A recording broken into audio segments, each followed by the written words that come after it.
যত বেশি দিলের কান দিয়া শুনবে, আনসিতু যত বেশি চুপচাপ শুনবে, তত বেশি ভিতরে কাঁদবে। আমি নিয়ে যাইতেছি ওইদিকে, যা বুঝাইতে চাইতেছি। তো যত বেশি দিলের কানে শুনবো, আওয়াজহীন, চুপচাপ, নড়াচড়া কম করতে পারলে সবচেয়ে ভালো হয়, যেন নড়াচড়াও না হয়। তাইলে দিনই কথা দিলে গাঁথে, আর না হলে দিনই কথা দিলে গাঁথবে না। একদিন দেখা যাবে শোনার মাত্রা অনেক হবে, জানার মাত্রা অনেক হবে, শিখার মাত্রা অনেক হবে, কিন্তু আমলের মাত্রা দিন দিন কমতে থাকবে। আজকে আমার সমাজের এটাই সবচেয়ে বড় অবক্ষয়, যে জানে অনেক, সবাই বলে আমি জানি, শুনে অনেক, জানে অনেক, শিক্ষায় দীক্ষায় কেউ কম না, কিন্তু মানার দিক দিয়ে দেখলে দেখা যায় যে বড় কম। মানার দিক দিয়ে বিলকুল কতটুকু কম বলবো এটা বুঝতে পারতেছি না, মানার দিক দিয়ে অনেক কম। এই জন্য আমি আশা রাখবো যে সবাই দিলের কানে চুপচাপ শুনবো। হ্যাঁ, যখন আওয়াজের প্রয়োজন হবে, আওয়াজের প্রয়োজন যাদের কথায় হয়, ওইখানে তোমরা আওয়াজ করবে, আমার কোনো আপত্তি নেই, কিন্তু আমার কথায় কোনো আওয়াজ হবে না, বিলকুল চুপচাপ। তো আমি যেটা বুঝাইতেছিলাম যে মুসলমানের ঘরে আমাদের অস্তিত্ব, আরেকটা শব্দ যোগ করা যায় যে আমরা উম্মতে মুহাম্মদী হিসাবে অস্তিত্ব নিলাম। দুনিয়া আখেরাতে পুরস্কারের অভাব নাই আমাদের জন্য। কোরআন তাকাইলে দেখা যায় এই উম্মতের জন্যই কোরআন, পুরাটা যেন এই উম্মতের প্রশংসায় ভরা, অঙ্গীকারে ভরা, ওয়াদায় ভরা। কিন্তু উম্মত হিসাবে অস্তিত্ব তো নিলাম, বড় বড় ওয়াদা তো আমাদের সাথে হলো। দু চারটা দেখাই, তারপরে আমার কথা বুঝে আসবে। কোরআন তো বলে এই উম্মতি সদা সর্বদা উপরে থাকবে, আনতুমুল আলাউনা, এই উম্মতি সবচেয়ে উপরে থাকবে, কোনোদিন নিচে নামবে না। উলাইকা লাহুমুল আমান, নিরাপত্তার চাদর দিয়া সদা সর্বদা ঢাকা থাকবে। লাহুম রিজকুন কারীম, ক্লান্তিহীন পালবে আল্লাহ এই উম্মতকে, সম্মানের রিজিক দিবে, ক্লান্তিহীন পালবে। আরেক হাদিসের ভিতরে দেখলে তো দেখা যায় যে পাখির মতো পালার অঙ্গীকার, হায়াতান তাইয়্যিবা, সুখের জীবনের ওয়াদা আমাদের সাথে। ইন্নাল ইজ্জাতা লিল্লাহি ওয়া লিরাসূলিহি ওয়া লিল মুমিনিন, ইজ্জতের মালা আমাদের গলায় পরানো থাকবে। 5টা দেখাইলাম, আরো 5 ডজন দেখানো যায়, কিন্তু বাদ বলে একটা টিপলেই হয়। জ্ঞানী লোকরে ইশারা করলেই বলে যথেষ্ট হয়। আর যদি জ্ঞানী না হয় তো মিনারা দেখাইলো না কি চিনে না। 14 তারিখে ফুল নিয়ে কারাকারি হয়, শুধু যুবকদের মাঝে না, যুবতীদের মাঝেও হয়। এমন না যে যুবতীরা একবারে দুধের দোয়া, তা না, মিন্নি এইখানেও পাওয়া যাবে। মিন্নি বোঝেন? মনে হয় বোঝে নাই। সলনায় ফাঁসায়া তারপরে জবা করে দেয়, এটা কুমিল্লায়ও পাওয়া যাবে। 14 তারিখে মেসেজ দেয় 20 জনকে, কিন্তু দাঁড়ায় থাকে একজন নিয়ে, 19 জনই দূরের থেকে খালি তাকায় থাকে। তারপরে মিলা স্লোগান বাহির করে, মিছিল বাহির করে, ছেক খাইলা আমার ভাই, আগেরটা বললাম না, আগেরটা ওরাই মিলায় নিবে। 31st নাইট আমার দেশে যতটুকু উদযাপিত হয় আমি কোথাও দেখি নাই। দুনিয়ার তো কোনো মহাদেশ বাদ নাই, 7টাই তো দেখলাম, উন্নত দেশও তো বাদ নাই, কিন্তু 31st নাইট তো আমি আমার দেশের মতো দেখি নাই। যুবকদেরকে জিজ্ঞাসা করেন, ওদের তো নির্দিষ্ট জায়গা আছে, ওইখানেই লাফালাফি করে। আর এই দয়াপুরেরও এরকম কোনো বাড়ির ছাদ নাই যেখানে লাফালাফি না করে, না করে না। যে নেটে দেখা চুল কাটে ওর জন্য লাগাবো, যে নেটে দেখা সাজগোজ করে ওর জন্য লাগাবো, যাদের একটা বিষয় এরকম পাওয়া যায় না। রাগ হয়ে যাবেন বলবো, এইখানে ওলামা ছাড়া যারা আমরা আসি, যদিও বয়স অনেক হয়ে থাকে, একজনও তো হাত উঠাইতে পারবে না যার বিয়ের বয়স 40 বছর হয়ে গেছে, যে আমি যেদিন বিয়ে করছি আমি কোনো আলেমের কাছে যাই বলছি যে আমার বিয়ে পড়ানোর অনুষ্ঠানটা আল্লাহর রসুলের বিয়ে পড়ানোর অনুষ্ঠান যেরকম ছিল ওরকম আমি করতে চাই। যদি আলেম জিজ্ঞাসা করে কেন, বলছে কিয়ামতের দিন দুনিয়াতে দেখি আর না দেখি, কিয়ামতের দিন যখন দেখা হবে তখন যেন আমি আল্লাহর রসুলের কাছে হাত পাতার সুযোগ পাই যে আমার বিয়ে পড়ানোর অনুষ্ঠানটা আপনার আদর্শ মতো ছিল। শুনছি আপনি দয়ার নবী, কিনারাবিহীন দয়া, আপনার দয়ার সাগর, কিনারাবিহীন সাগর, আপনি উম্মতের জন্য চিৎকার দিতেছেন উম্মতি উম্মতি বইলা। যেখানে সমস্ত নবীরা নফসি নফসি বলতেছে, আপনি নিজের পরিবারকেও চাইতেছেন না, শুধু উম্মতি বলতেছেন আর দৌড়াইতেছেন আমাকে কি দিবেন দেন না। এই কথা বলে বিয়ের অনুষ্ঠান পড়ানোর অনুষ্ঠান হয়েছে, একজনও তো আমাকে হাত উঠে বলতে পারবে না, একজনও তো না। বলবেন বিয়ে তো আমি হুজুর দিয়েই পড়াইছি, পড়াইতে পারেন আপনি, নাইলে তো বুখারীর প্রথমে হাদিস আসতো না ইন্নামাল আমালু বিন্নিয়াত। আপনি যদি শব্দগুলো উচ্চারণ করতেন তাহলে তো সওয়াবের অধিকারী হইতেন, কালকে হাত পাততে পারতেন। এক যুবক আমাকে বলো যে ও একদিন চুল কাটছে এই নিয়তে আল্লাহর রসুলের আদর্শ মতো, যে আমি একবার চুল কাটছি আল্লাহর রসুলের আদর্শ মতো। এই কথা ভাবতে ভাবতে যে কিয়ামতের দিন যখন দেখা হবে তখন বলবো আমার কাছে কিছু নাই, আপনার উম্মত তো বটে কিন্তু আমার কাছে কিছু নাই, কিন্তু আমি জীবনে একদিন আপনার আদর্শে চুল কাটছিলাম, আপনি আমাকে কি দিবেন দেন না। এক যুবক হাত উঠাক। আল্লাহ যেন আমাকে বলতেছে আমি কার জন্য সৈন্য পাঠাবো, আমার সৈনিক কার জন্য পাঠাবো, আমি আবাবিলকে হুকুম কার জন্য দিব। আমি তো দিতে দেরি। হাতিকে যদি পাউডার বানাইতে পারে তাহলে ট্যাঙ্কেও আবাবিল পাউডার বানাইতে পারে না, পারে না? হ্যাঁ, আবাবিল কার বানানো, ট্যাঙ্ক কার বানানো, মানুষের বানানো। আল্লাহটা পাওয়ারফুল না মানুষেরটা পাওয়ারফুল? এখনকার আবাবিলের কি পাঞ্জা নাই? পাঞ্জা বোঝেন তো? পাঞ্জা আবাবিল চিনেন না? চিনেন না? চড়াই পাখির থেকে কত ছোট। হজে গেছেন? হজে গেছেন? রাত্রে দেখবেন মক্কার উপরে ছোট ছোট পাখি ঘুরতে থাকে বাইতুল্লাহ চতুর্দিক দিয়া, এটাই আবাবিল। আবাবিল তো আছে, মশা তো আছে, নমরুদকে তো আল্লাহ মশা দিয়ে ধ্বংস করলেন। বাতাসের ফেরেশতা তো আছে। আপনারা তো চিৎকারের কাহিনী দেখেন নাই, জানো নাই, দেখেন নাই, কোত্থেকে দেখবেন? যান আমার থেকে অ্যাড্রেস নিয়ে যান, আমি তো দেখে আসছি যাদেরকে চিৎকার দিয়ে আল্লাহ ধ্বংস করছেন ওদের ঘরগুলো এখনো রাখা আছে। আমারও মাথায় ধরে না যে পাহাড় খচিত করে এরকম ঘর বানাইলো তো বানাইলো কি করে, এরকম বেডরুম সাজাইলো তো সাজাইলো কি করে, পাহাড় খচিত করে। ইয়ান হিতুনা মিনাল জিবালি বুয়ুতা। বাতাসের ফেরেশতা তো এখনো আছে, মরা যায় নাই। কমে আতকে আল্লাহ ধ্বংস করছে, মাথার খুলি তো এখনো রাখা আছে। আমি 15 থেকে 16 বছর আগে দেখে আসছি 6 ফিটের মানুষ একটা এদিকে দাঁড়াবে একটা এদিকে দাঁড়াবে, একজন আরেকজনকে পরিপূর্ণ দেখবে না, এখনো রাখা আছে। আমি তো চোখে দিকে বলতেছি আপনাদেরকে। কিন্তু আল্লাহ বাতাসের ফেরেশতা তো হুকুম দেয় না। ডেড সি তো জিবরিল আলাইহিস সালামই বানাইছেন, ওনার পরের খোঁচা দিয়া। ডেড সি অর্ধেক হলো ইসরায়েলের ভিতরে, অর্ধেক জর্ডানের ভিতরে। 5 কিলোমিটার চওড়া, 100 কিলোমিটার লম্বা। 2.5 কিলোমিটার চওড়া, 100 কিলোমিটার লম্বা হলো ইসরায়েলের আন্ডারে। 2.5 কিলোমিটার চওড়া, 100 কিলোমিটার লম্বা হলো জর্ডানের আন্ডারে। এটা তো জিবরিল আলাইহিস সালামই খোঁচা দিয়া বানাইছেন। ওনার তো এখন ওহী আনতেও হয় না, ওহির বাহক তো আর উনি এখন না, এখন তো উনি রিটায়ার্ড। তো উনি এত বড় ডানা নিয়ে উড়েন কেন? যায়া আরেকটা খোঁচা দিলেই তো পারেন, ঠিক না? কি আমার কথা যুক্তি বুঝে আসে না? কিন্তু আল্লাহ বলে আমি করব তো করব কার জন্য? চাও বটে কিন্তু তোমার 24 ঘন্টা তো গায়ের আদর্শে তুমি আদর্শবান হইয়া আমার কাছে আবেদন করো তো বটে, কিন্তু তো তুমি আমার মাহবুবের আদর্শকে তো আদর্শ বানাও নাই। দয়াপুরের ওলামা মানবে কি মানবে না আমি জানি না। আল্লাহ তো নিজের আদর্শের কথা বলছিলেন বটে, আতিউল্লাহ বলছিলেন বটে, কিন্তু যখন প্রশ্ন উঠে গেছে তখন মনে হয় এটাকে আল্লাহ সরায় নিয়ে গেছেন।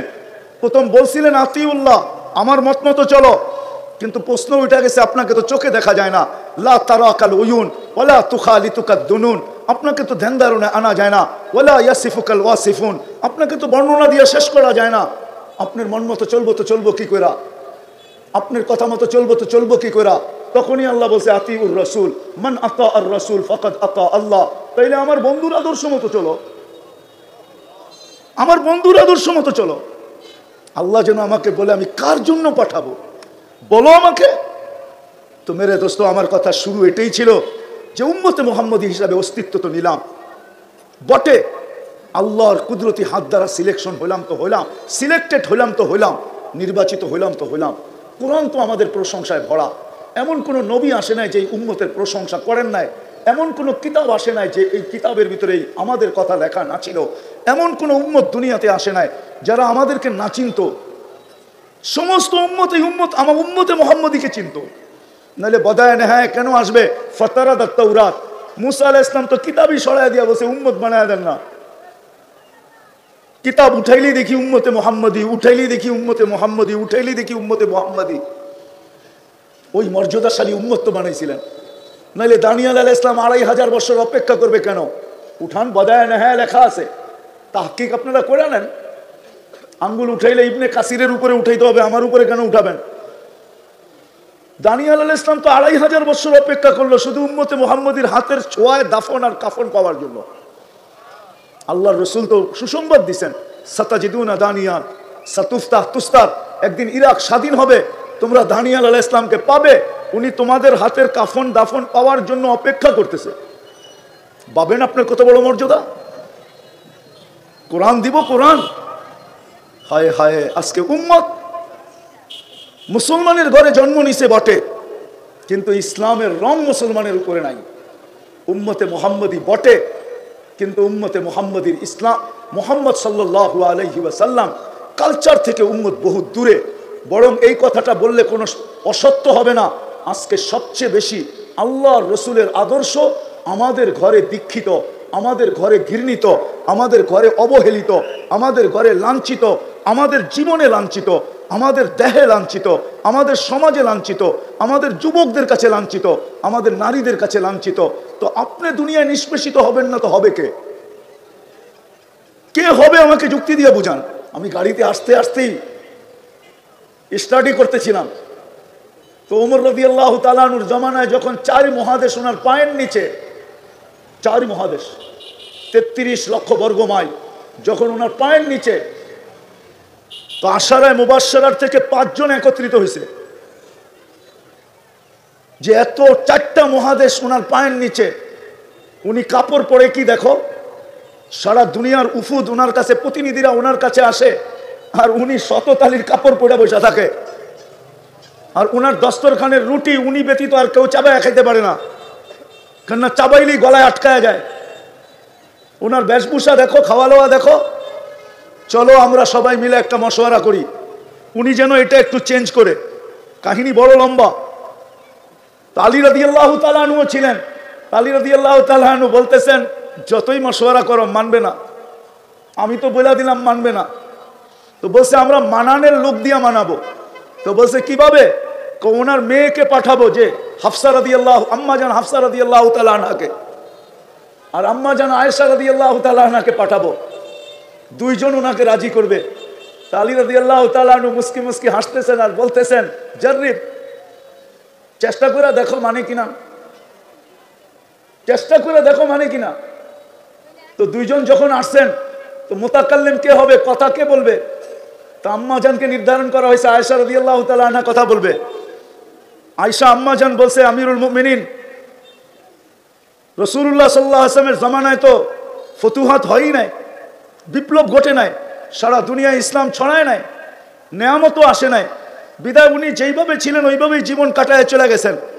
আমার আব্বাজানের জমানায়ও তো হয় নাই, বিদায় উনিও যেইভাবে ছিলেন ওইভাবে জীবন কাটায় চলে গেছেন। আপনার জমানায় তো 4 মহাদেশ পায়ের নিচে, ফুতুহাত আর ফুতুহাত, বিজয় আর বিজয়, মাল আর মাল, আর সারা দুনিয়া আপনার কাছে আসে।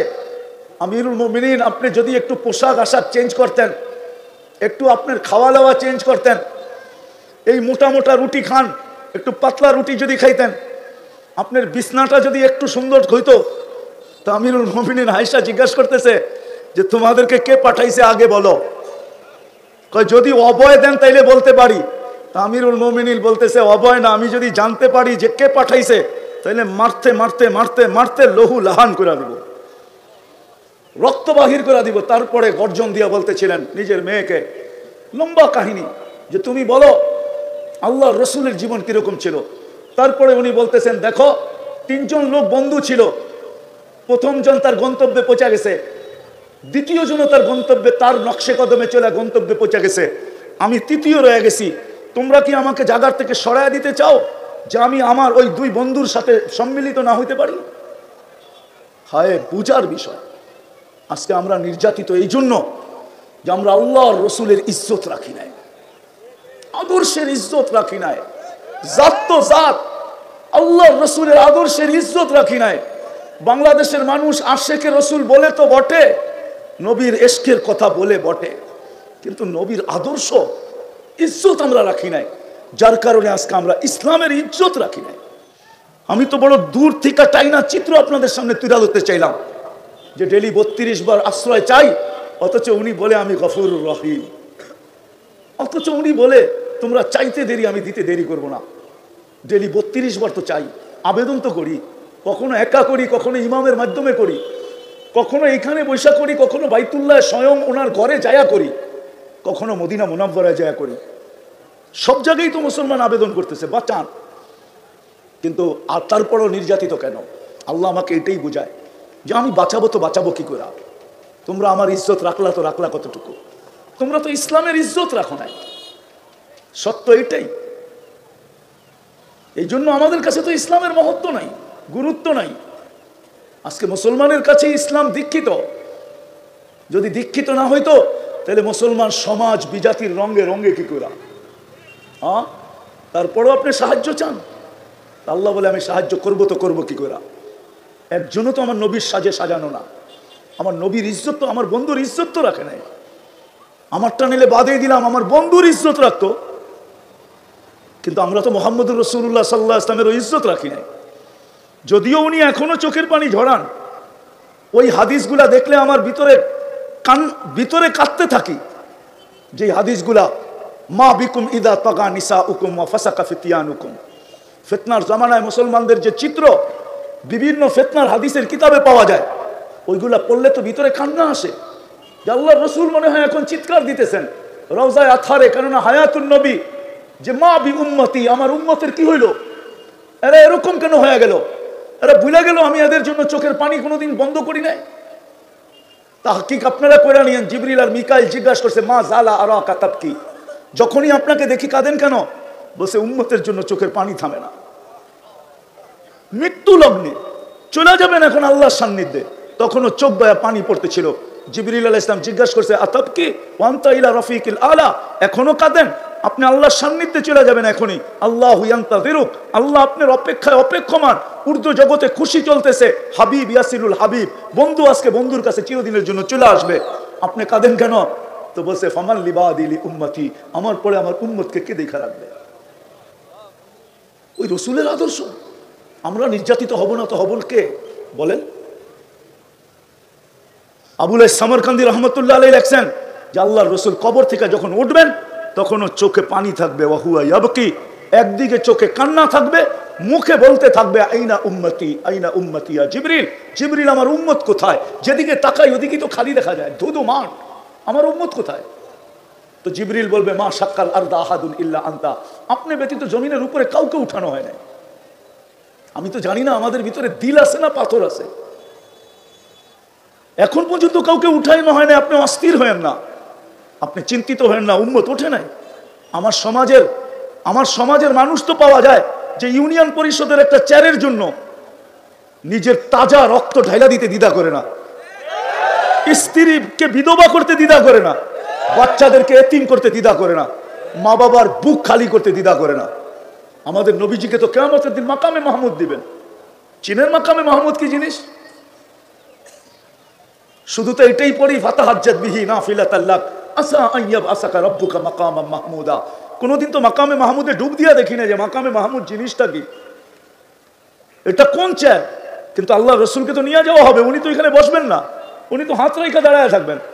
আল্লাহ বলবে বন্ধু বসেন, আল্লাহ জানেন, বলবে যে 3 জায়গায় ছুটাছুটি করবে ও বসে তো বসে কি করে?